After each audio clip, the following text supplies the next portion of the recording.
ఎందుకొచ్చావు? నచ్చిన వాడిని పెళ్లి చేసుకుంటానని చెప్పి వెళ్ళటానికి వచ్చాను. నీకు నచ్చిన వాడా? మా ఊళ్ళో, అది మా ఇంట్లో? ఎవరు? నువ్వే.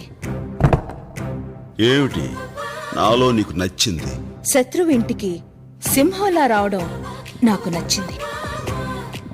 మా అన్నల్ని ఎదిరించడంలో నీ మగతనం నచ్చింది. ఇంకా చిరుతపులి లాంటి నీ చూపు నచ్చింది. గ్రీకు శిల్పం లాంటి నీ ఫిగర్ నచ్చింది. నీ నడకలో నీ స్టైల్ నచ్చింది. అంతెందుకు, టోటల్ గా నీ బాడీలో ఉన్న అణువణువు నాకు నచ్చేశాయి. నువ్వు నాకు నచ్చాలి కదా. నాకేం తక్కువ? నిన్ను తప్ప ఈ ప్రపంచంలో ఎవరిని పెళ్లి చేసుకోను. కండిషన్లు పెట్టకు, కన్యగానే మిగిలిపోతావు.